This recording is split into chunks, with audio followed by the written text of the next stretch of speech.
Hindi ko po sinisiraan or hindi ko po binabash or whatever term you use si Val Santos Matubang. Ito po ay reaction ko sa nangyaring reklamo niya na yan sa sa Raffy Tulfo in Action. And for sure,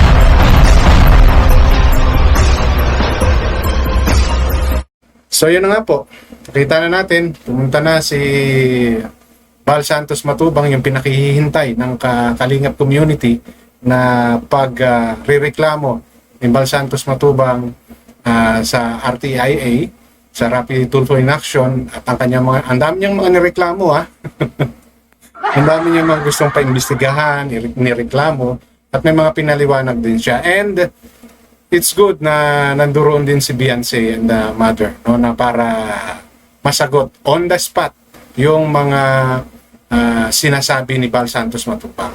Okay? And yun nga lang, medyo ang napansin ko lang, medyo magulo, no. Sorry kay attorney, no, medyo kumbaga hindi masyadong maintindihan both side kasi may nagsasalita, or maybe because of the delay in video, kasi bago pa magsimula yung usapan nila, walang sounds. Tapos nung nagka-sounds, parang may double voice, no? So, magulo. And yung palitan nila ng salita, no, ng paliwanag, nag-overlap. So parang ang gulo. Hindi ganun kaayos katulad nung kay Attorney Jarrett, no? Medyo magulo. Siguro maybe because of technicalities on the audio. Pero yun nga, maraming mga salitang nabitawan, mga akusasyon, at dito, no, dito sa pagsasalita or pagpapaliwanag ni Beyonce, tinawag niya talagang manyak si Kalingap Edu, no, dahil nga sa mga pinagagawa sa kanya. And with regards to that, no, I hope mayroon talagang solid evidence, no, si Beyonce, no, na sa pagsasabi niya yun. Kasi ito now, it's the word she used really damaging for her to call Edu as a maniac. Diba? Alam naman natin kung ano yung implication ng salita na yan. Diba? And I hope she can prove it, no? Beside from that, sinasabi niya siya ay dinala sa liblib na lugar. Mas maganda, no, kung kaya niyang i-explain it further in details, no, yung sinasabing niyan. At I hope i-detail niya, no, yung mga timing, di ba? And kasi kumbaga sa mga oras na ng mga nangyaring yun, kung kaya niyang ma-detail, at least it can help, di ba? Yung paratang niya. Kasi mabigat yun, no, para tawagin mong manyak yung isang tao na talagang hindi lang basta pag nanasa yun. No, hindi lang basta pag nanasa yun. Then ito pa, yung mga ilan sa mga napansin ko is si Kuya Val, no. Masyadong maraming sinasabi si Kuya Val na mga taong binanggit niya. And one of those is may mga money involved at yung mga taong nasa likod niya, no, nung mga ni Beyonce, no. Ang dami niyang minention na name, si Dr. Lab, Red Sane, si Joel Salcedo, no, si Capeso. So ito daw yung mga taong nasa likod, no, na nagpalakas ng loob kay Beyonce. Napo, Kuya Val, medyo siguraduhin mo na solid ang mga ebidensya mo sa mga taong ito. At meron ka pang 32K na sinasabing, ano yun, binayad or may something like that, no, na inaano mo kay Capeso, no? So medyo mabigat yung mga akusasyon ni Kuya Val. No, kaya sana, no, mayroon talagang solid na ebidensya kang may papakita. Kasi yung mga binitawan mong salita, sigurado ko magba-viral yan at pag-uusapan yan, no? Dahil katulad ni Joel Salcedo, si Joel Salcedo ay nasa ibang bansa. ano yung pruweba mo na may kinalaman siya? Dahil ba siya ay nagsasalita against sa inyo? Di ba? Criticize ka, pero yun ay kita natin sa lahat ng video. Di ba? Ganon din si Kapeso, si Red Zane, si Dr. Lab nga umaalalay pa. Pero para masabi mo na sila yung mga nasa likod, dapat, Kuya Bal, may solid kang ebidensya. Medyo mabigat yung mga binitawan mong salita. Although, yeah, nirereklamo mo and you want them to be investigated, paano kung sablay yung mga sinabi mo at balikan kanila? Di ikaw ngayon yung malalagay sa alanganin. No? Yun nga rin yung hindi napansin ko kay attorney na hindi niya medyo naalalayan doon si Kuya Bal. No? Yung mga na dapat no name dropping kasi yun. Palalagay ngayon si Kuya Bal sa alanganin.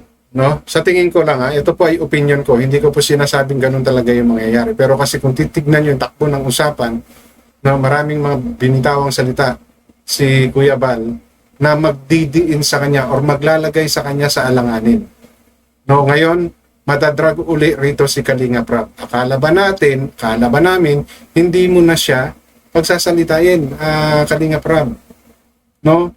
Sa ginagawang ito ni Kuya Bal, well, maybe, no, nakausap na ni Kalinga Prab, I don't know, we don't know, no? Kasi wala namang binabanggit pa ngayon si Kalinga Prab or hindi pa siya nagla-live para linawin yung mga bagay na yan. Kasi from the time niya sinabi niyan or during ng time na sinasabi ni Kalinga Prab, yung ganyang siya na ang sasagot para sa tatay niya, patuloy pa rin po kasi talaga. Totoo naman yung sinabi nila Beyonce na patuloy pa rin siyang gumagawa ng mga content. Yes, it's a reaction video, no, but from that reaction video, meron siyang nabibitawang mga salita, no, especially sa mga live niya, na ang magdidiin sa kanya. At lahat yan halos merong kopya yung mga taong galit or ayaw sa kanya. No? So, wag niyo po sanang masamain. Hindi po sa tinitira ko or binabatikos ko si Kuya Bal. Ito po ay aking obserbasyon lamang sa nagganap na pag-uusap na yan. No? Kasi yung pagbabanggit niya lang ng pangalan ng mga taong yun, no? Pwede na siyang makasuhan doon ng cyber libel. I'm not too sure. It's either cyber libel or defamation. No? Kasi ano yung ebidensya mo? Mayroon kaya siyang ebidensya? Diba? And I hope mayroon. Patunayan yan. Kasi katulad yan, habang nangyayari yung pag-uusap na yan, si Kapeso nakabantay, nanonood. So ngayon, iyan na kagad yung question niya. Yung 30,000 na ina-accuse sa kanya. Diba? Diyan pa lang.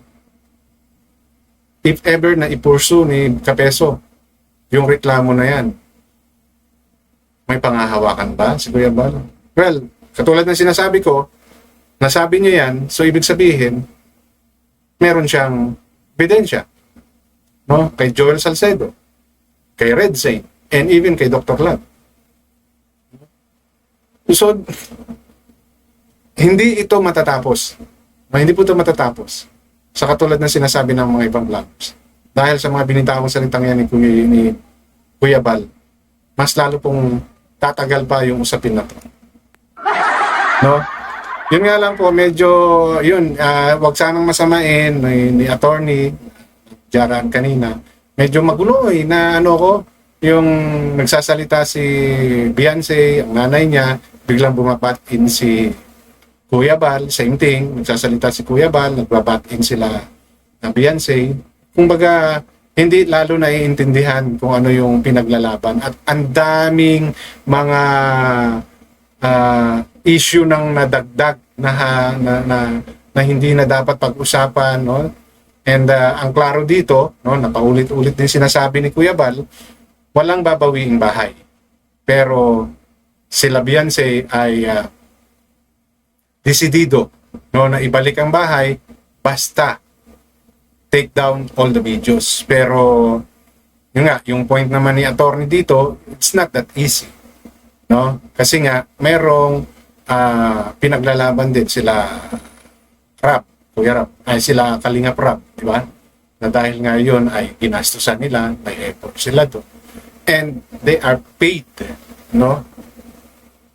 Nung ginawa nila yung video. Kumbaga, kada episode na ginagawa nila, may bayad sila. But, ang hindi klaro dito sigurado ako is how many percent, no? Yung ano yung usapan nila sa kada video, no? For sure, walang linaw yung mga ganyan. No, walang linaw yung mga ganyan. Kunyari, okay, sa video na to, pag kumita, no, ilang percent akin, no? For a certain period. Kasi ang kitaan dito sa YouTube, passive income to eh. So I don't know kung paano nila kukumputin yung the rest. Habang kasing may nanonood sa video na yon, habang naka-upload yung video na yan, may kita yan. Yun yung hindi natin alam kung paano kukumputin. Pero yung duration ng episode na to, kung magkano yung mapupunta kay Beyonce o kanino man, no? For sure, wala silang maayos na usapan to. No? Sigurado ako to.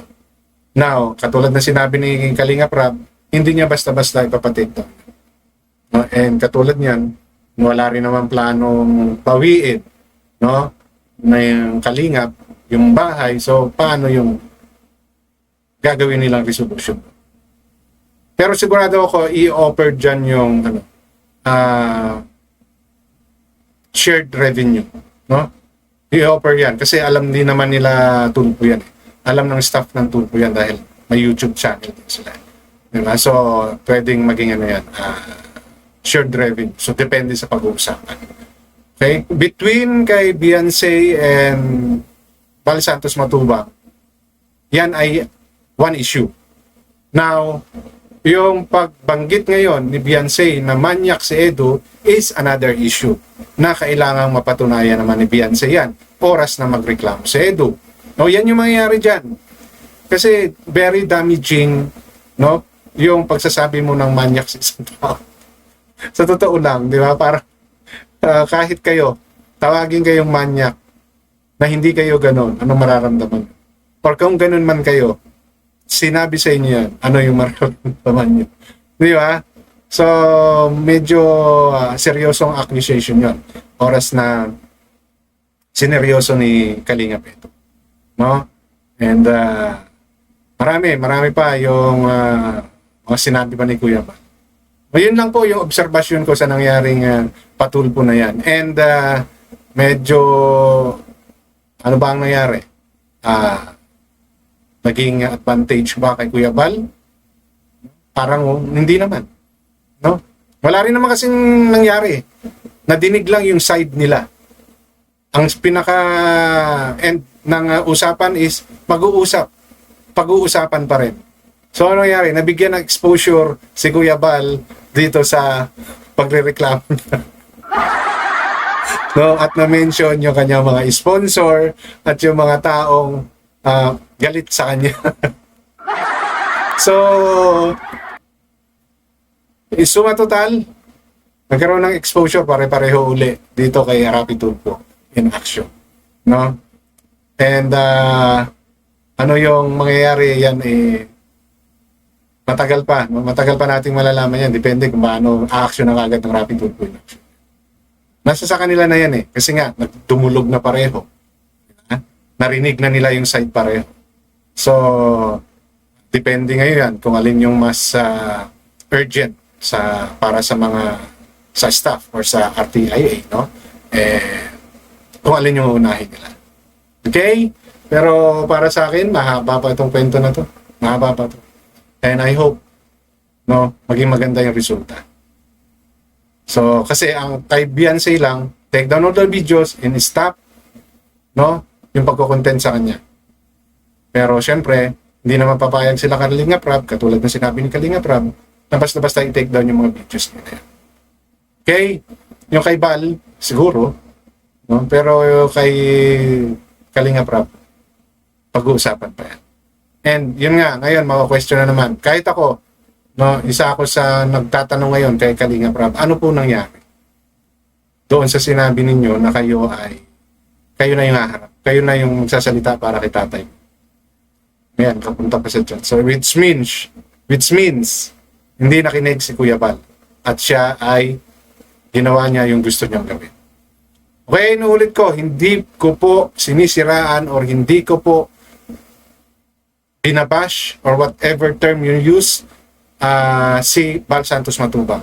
Ito po ay reaction ko sa nangyaring reklamo niya na yan sa Raffy Tulfo in Action. And for sure, no, makikita nyo uli ito kay Attorney Libayan, kay Makagago at kung kanino pang vloggers.